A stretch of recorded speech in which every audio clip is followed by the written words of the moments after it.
بسم الله الرحمن الرحیم. السلام علیکم. نیا دور پروګرام پښتونخوا ټوډے کې تاسو ته هرکلی وایم. قدرمندو پاکستان تحریک انصاف یو ځل بیا چې دی نن د وزیر آباد ښار نه چې دی خپل لانګ مارچ شروع کو او دا تقریبا څو ورځې مخکې عمران خان صاحب باندې همدلته کې حمله شوې وه او بیا چې دی دا مارچ چې دی لکه هغه ټایم معطل شوی و، خو اوس یو ځل بیا چې دی دا مارچ نن نه چې دی روان شو او دا به اسلام آباد ته کله رسي دا خو بعد کې پته لګي، خو کله نه چې عمران خان صاحب باندې بریټ شوی دی، حمله شوی دی، هغه نه پس د هغه لهجې کې او د هغه بیانونو کې ډېر زیات تریخوالی چې دی راغلی دی. نن هم د پاکستان انګریزي ورځپاڼه ډان اخبار کې یو انټرویو چاپ شوی دی، په هغه کې هم ډېر زیات چې دی هغه په فوج باندې تورونه لګولي دي چې ما هلته کرپشن به ختمولو، نو نیب چې دی زما اختیار کې نه و، هغه د فوج اختیار کې و. یو بل توري دا لګولی دی چې ای وی ایم یا الکترونیک ووټینګ مشین چې کوم یو سکیم موږ شروع کولو چې اکثر د انتخاباتو کې داندلي کیږي، ټګي کیږي، نو دې ختمولو دپاره دا سکیم چې ما کوم یا پروګرام هغه هم مطلب فوج نه غوښتو چې دا وشي. نو یو طرف ته د عمران خان صاحب د الزاماتو کې تریخوالی زیاتیږي، بل طرف ته دا چې کوم ملک کې کومه یو سیاسي ماحول ګرمیږي، کومه کشیدګي دی، دی په وجه باندې بعض اهم ایشوز لکه د نیشنل سکیورټي کوم مسایل دي په هغه باندې چې دی بالکل خبره نه کیږي، هغه بالکل په بیک ګراوند کې لاړو. لکه دا دلته په پښتونخوا کې چې دی روزانه د ټي ټي پي حملې چې دی روانې دي، زموږ سکیورټي هلکانو پولیس باندې حملې کیږي، بریدونه کیږي. ټي ټي پي یا څو ورځې مخکې 2 میاشتو پوره عدد و شمار چې دی هغه میډیا ته جاري کړي دي، هغه دا دعوه کوي چې دا تیرو 2 میاشتو کې دوی تقریبا 80 نه زیاتې حملې کړي دي. نو په دې ټولو موضوعاتو باندې به نن موږ خبرې کوو او موږ سره پروګرام کې موجود دی ښاغلی ډاکټر خادم حسین صاحب، څه تعارف محتاج نه دی، د پاکستان عوامي نیشنل پارټي ګوند کلچر سیکرټري دی، تحقیقکار دی، استاد هم پاتې شوی دی. خادم حسین صاحب تاسو ته پروګرام کې هرکلی وایم. خوشحاله اوسئ، آباد اوسئ، ښاد اوسئ. ډاکټر صاحب دا عمران خان صاحب خبره چې ما وکړه کنه، دا ورځ په ورځ دغه چې کوم بیانات دي، هغه کومه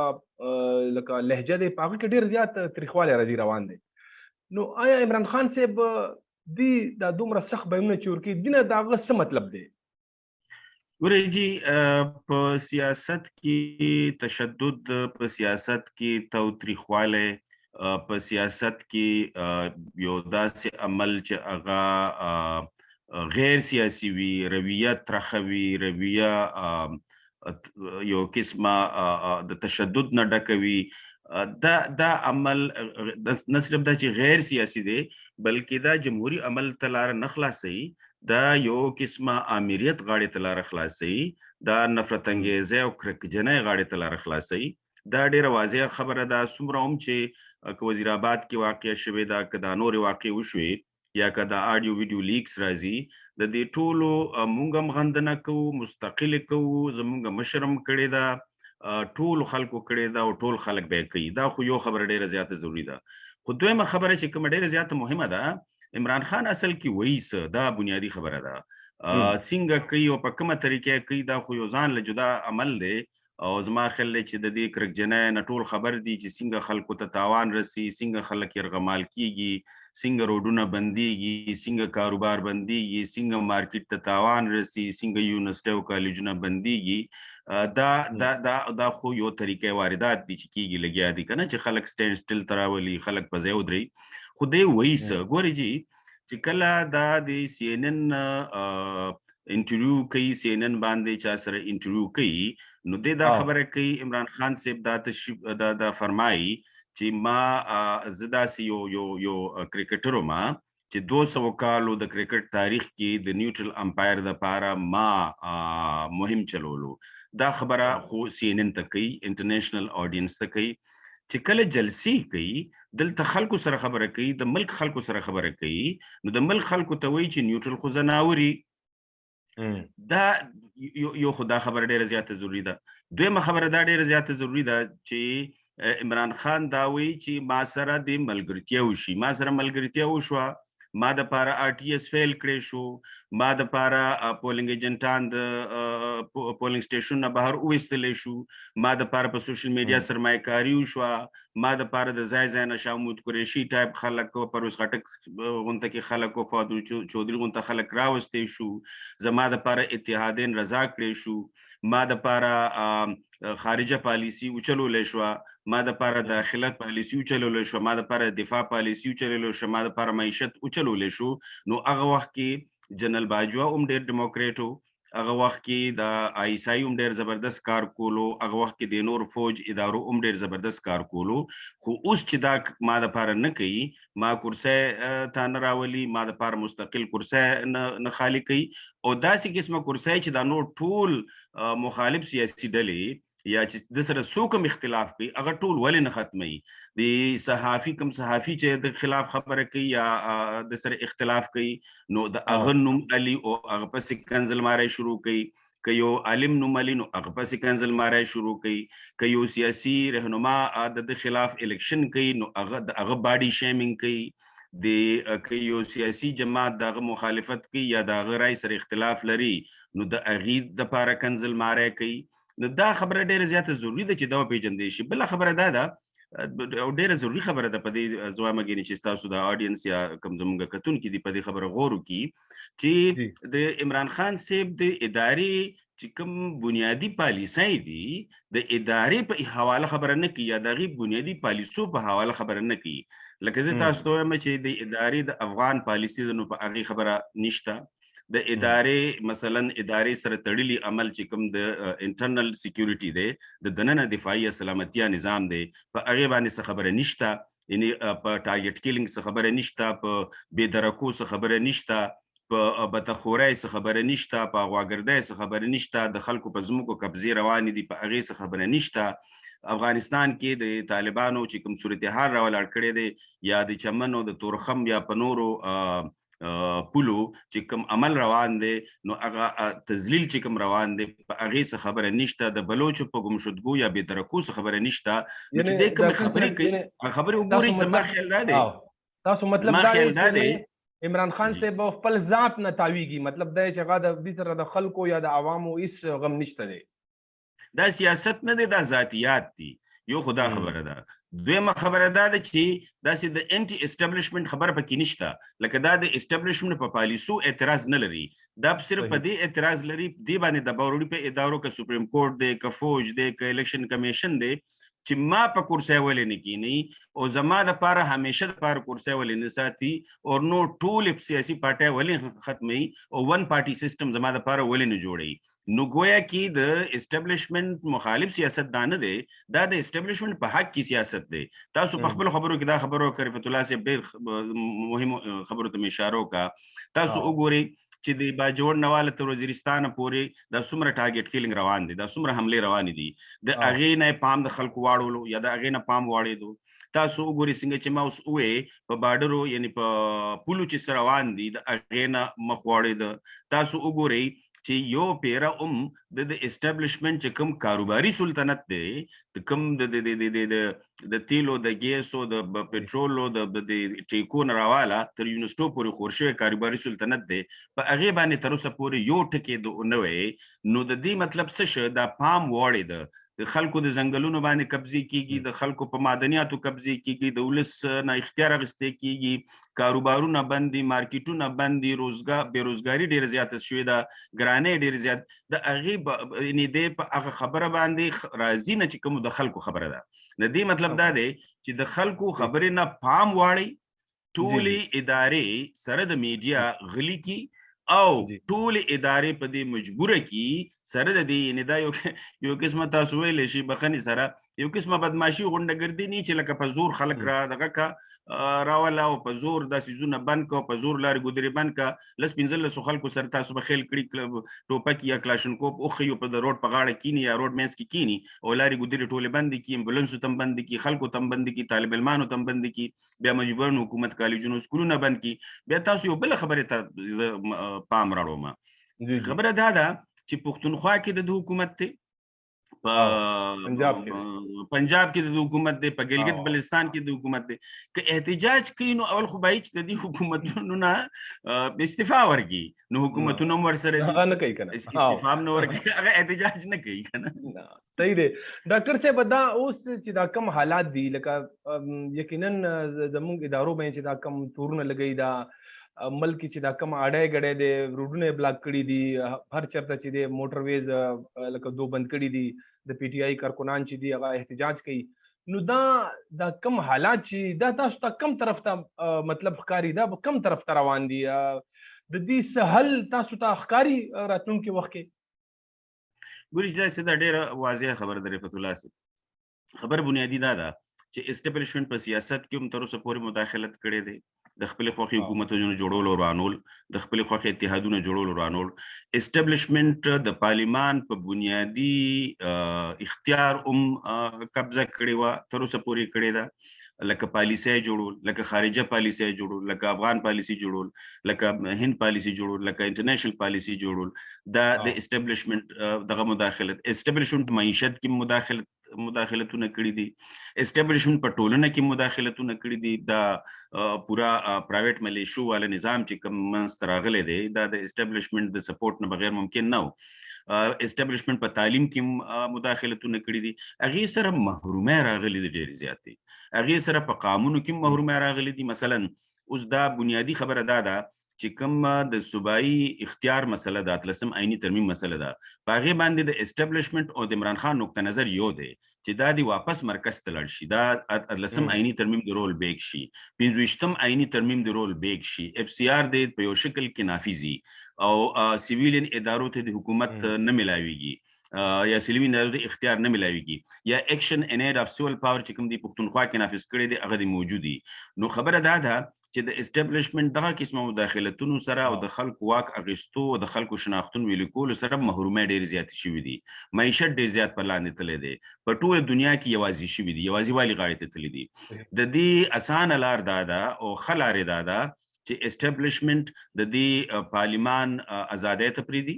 اسټابلیشمنت په سیاسي مداخلت یا انتخابي انجینیرنګ نه کوي، سیاسي انجینیرنګ نه کوي، سیاسي انجینیرنګ نه دی خلار شي. اسټابلیشمنت دی په معیشت کې خپل چې کوم داغي سلطنت د سټیکس د مفادات دي د هغې نه د لاس والي، اسټابلیشمنت د خارجه پالیسۍ نه لاس والي، اسټابلیشمنت دی دلته سماجي انجینیرنګ نه کوي چې کوم سماجي انجینیرنګ د کورسونو په ذریعه او د سلیبسونو د نصابونو په ذریعه او تعلیمي نظامونو په ذریعه د میډیا په ذریعه او سوشل میډیا په ذریعه کوي. تاسو ته پته خپه نه شئ رفعت الله صاحب، ستاسو په شان جرنلستان په دې ملک اوس ډېر کم پاتې شوي دي، رضا رومي په شان جرنلستان ډېر کم پاتې شوي دي که نه. نو دغه نور نمونه بنالم تاسو راته مخامخ یې، نو ځکه دا نمونه علم نور تاسو وګورئ چې څه صورتحال دی په دې ټوله میډیا. نو میډیا دغه ایستلو نو دې نه دې کلار شي، دې نه کلار شي، دا مداخلت پرېږدي، خپل کار ته کار ووایي او سیاست ته پرېږدي او سیاسي عمل ته پرېږدي او د ولسونو اختیار ومني او د قانون شناخت ومني. نو زما یقین دی چې د دې یو لاره سیاسي ګوندونه راوستې شي، سیاسي ګوندونه هم یو لاره راوستې شي، ټولنه هم یو لاره راوستې شي. د ټولنه کې اکیډمي ده، د ټولنه کې جرنلستان دي، د ټولنه کې تاجران دي، د ټولنه کې طالب علمان دي، د ټولنه کې بلا ډېر شي خلک دي. دا په شریکه د دې ټولو ستونزو نه ځان وستې شي، خو چې اسټابلیشمنت د دې ټول عمل نه کلار شي اله به دا کېږي. نو زما ته ښکاري یو لاره ښکاري چې آئیني څومره فریم ورک هم چې دی، څومره چوکاټ هم دی، د آئیني چوکاټ نه د یو انچ هم څوک نه خوځي. د آئیني چوکاټ د ماتولو دپاره چې کومې دي لارې ګودرې یا چالاکۍ کوي، د هغه چالاکو نه دی کلار شي، هغه انجینیرنګ نه دی کلار شي. په غیر چاپېر ملکونو کې خصوصا افغانستان کې د انجینیرنګ نه کلار شي، په نوي ضلعو کې د انجینیرنګ نه کلار شي. دا ټولې انجینیري دي پرېږدي، دا ټول مصریتوب دي پرېږدي، خپل کار ته د کار ویو چې کوم د آئین چوکاټ کې دننه که سیاسي ګوندونه دي او که اداري دي، که سپریم کورټ او عدالتونه دي، که الیکشن کمیشن دی، که نیب دی، که پارلیمان دی او که فوج دی او که آیسای ده او که آیس پی آر دی او که څوک دی او که څوک دی، دا ټول دی آئیني چوکاټ لاندې وي. زمونږ خیال دا دی چې تر څو پورې د آئیني چوکاټ لاندې ټول ادارې نی راغلي، تر هغه ته پورې دا ممکن نه ده چې د ستونزو نه د عمل کوزي. صحیح د ډاکټر صاحب لګ د انټرنیټ کې پته نشته تاسو आवाज ماته لګ ډیر د بریک سر راځي خو بهرال ما زه پوه شم تاسو خبره باندې اوس خو اسټابلیشمنت دا داوا کوي چې مونږ چې په دې وخت کې مطلب بالکل نیوټرل یو غیر جانبدار یو او عمران خان صاحب ځکه چې دی هغه ډیر دا خلاف نه هم ورکی چې دا ولې غیر جانبدار دی لکه دا زما مدد وکي اوس به لګ دا ډاکټر صاحب دلته زموږ د صوبې چې کوم ایشوز دي دا مسایل دي په دې باندې خبره کوو په دا تیرو څنګه ما ذکر وکړو دا 2 میاشتو کې ټي ټي پی دا داوا کوي چې موږ تقریبا 80 نه زیاتې حملې کړې دي نو لکه دلته خو موږ ګورو روزانه چې پولیس والا باندې سکیورټي فورسز باندې دا کوم حکومتي خلک دي په هغه باندې بریدونه کیږي خدا چې کوم د ملک سیاسي درجه حرارت ته دی په وجه باندې دا اوس مطلب لکه ټول د میډین چې د مین فوکس دغه د عمران خان صاحب چې کوم دا مارچ ته دا کوم پریس کانفرنسونه دي دا طرف چې کوم مسلې دي لکه چې دا ډېر زیاتې اهم مسلې دلته خلکو ته ډېر لکه پرابلم دي وجه نه دا بالکل د ښکاری چې لکه بیک گراوند کې لاړې تاسو څنګه ګورئ دي تا ګورئ جی یو خدا د چې صوبایي حکومت چون کې د پی ټی آی دی نو هغه په مستقله توګه د عمران خان دغه قسمه پر تشدد احتجاجونو سره ملګرتیا کوي دا ښکاری لکه چې د خیبر پختونخوا حکومت نه د فینانس ذمہواری لري نه په صوبه کې د معیشت ذمہواری لري نه په صوبه کې د امن و امان ذمہواری لري نه په صوبه کې د ترهګرۍ ذمہواری لري نه په صوبه کې د ټارګټ کیلینګ ذمہواری لري نه د حملو ذمہواری لري نه د بېدرکو ذمہواری لري ایکشن اینڈ اف سیول پاور هغه شان موجود دی کدی وغواړي نو سپریم کورټ کې چې دی کوم سټیر اغستې د ایکشن اینڈ اف سیول پاور هغه لری کولې شي په اسانه ختمې دی شي او دلته پولیس ته یا سیویلین ادارو ته اختیار حواله کې دی شي هغه کار دی نه کوي زموږ دا خیال دی چې په دې صوبه کې ولس په دې صوبه کې د ولس سره تړلې پولیس یعنی ولس او پولیس دا او پولیس ظاهر خبره چې صوبایي حکومت لاندې دی د صوبایي حکومت سیویلین فورس دی نو هغه لاندې کار کوي هغه ته ریپورت کوي د هغه د اکاونټیبل دی د هغه اختیار کې دی نو باید چې پولیس ته دا خبره پرې خو دی شي دا خو یو خبره یعنی د پولیس ته ټول اختیار حواله شي د صوبایي حکومت ذمہواری سره یو دا خبره دویمه خبره دا ده چې په نوي ضلعو کې په خصوصي توګه په نوي ضلعو کې دی او نور داسې ضلعو کې چې اغلطه سیکیورټي اداري کار کوي او د انتظام کار کوي بلکې ټیکي کې انتظام کې ډیولپمنٹ کارونه کوي دغه ټول عمل دی سیویلین ادارو ته حواله کی اختیار دی سیویلین ادارو ته حواله کی نو دا اختیار دی پولیس ته حواله کی او سیویلین ادارو ته دی حواله کی زما یقین دا راځي چې د ټول عمل کې بعد د پولیس او د ولس په مرسته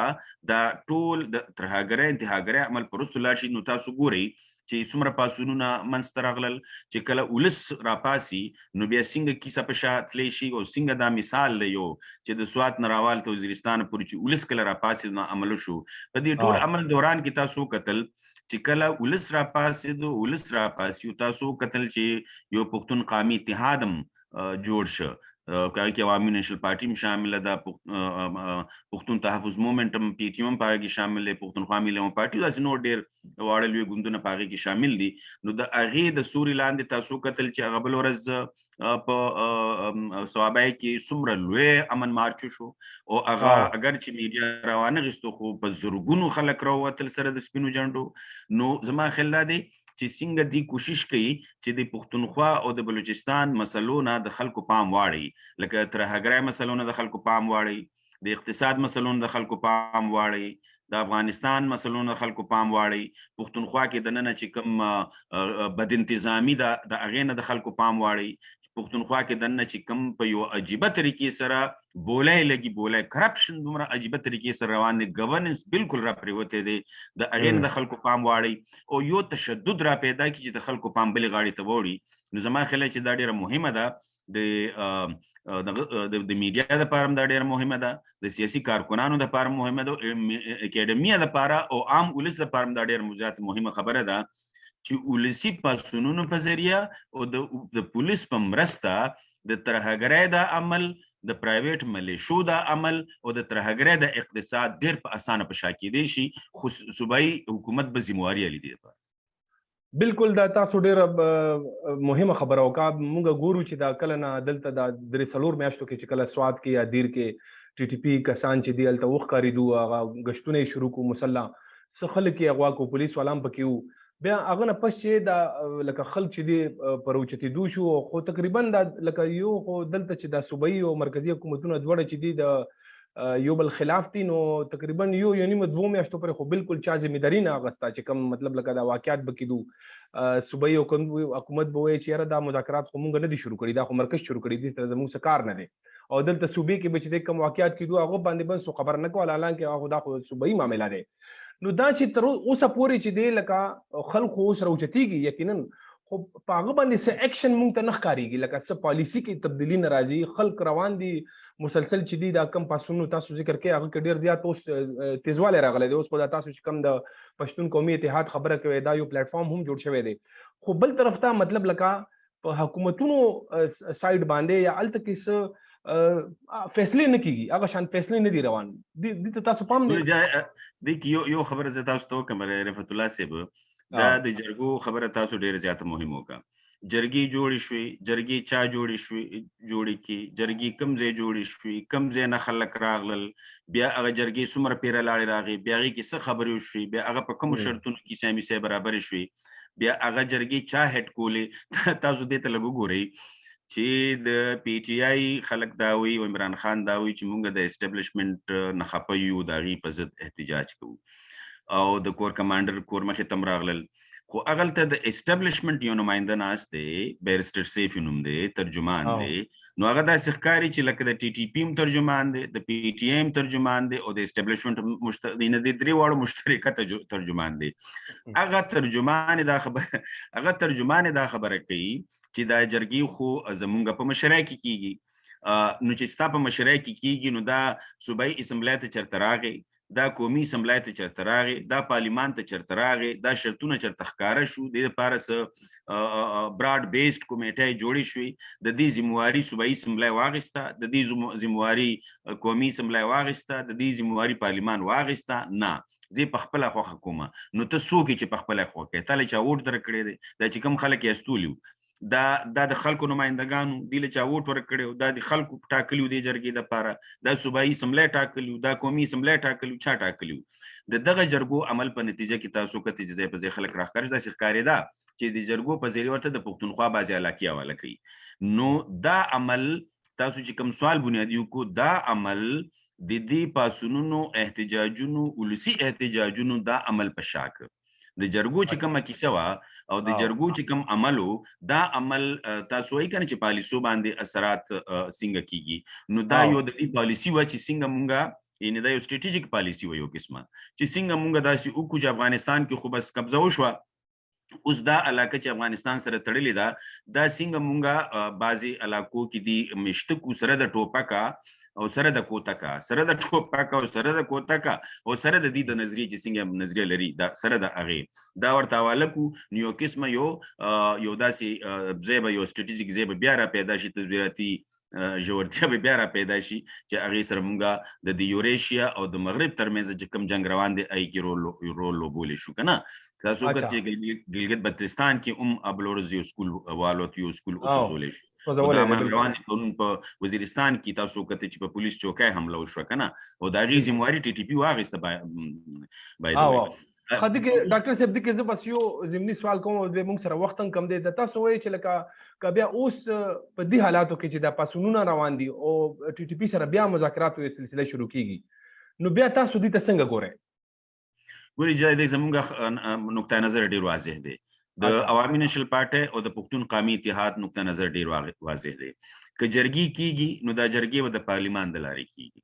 دا جرګې به د پارلیمان کې صوبایي اسمبلي هم شامله ده په دې کې قومي اسمبلي هم شامله ده په دې کې سینټ هم شامل دی دا به د پارلیمان د لارې کیږي د پارلیمان په مرسته به کیږي د پارلیمان د نګرانۍ لاندې به کیږي د پارلیمان پر رهبرۍ کې به کیږي یو خو دا خبره دویمه خبره دا ده چې کله څه روغه جوړه کیږي نو هغه روغه جوړه کې به هغه خاندانونو نه تپوس کول واجبي لازم به کومو ته چې تاوان رسېدلی تېر شوي 15 کالو کې چې دا کورونه تباه شوي بچي حلال شوي دي په چوکونو کې زوړنده شوي دي خودکش حملې پې شوي دي د هغې رضامندي به ضروري وي درېیمه خبره به دا ډېره زیاته ضروري وي چې دوی به وسله ایږدي او د پاکستان آئین به مني او څلورمه خبره دا ډیره زیات واضحه ده چې دا قسمه ملیشي پرایویټ ملیشي دا به هغه تیر شوي عمل معافي غواړي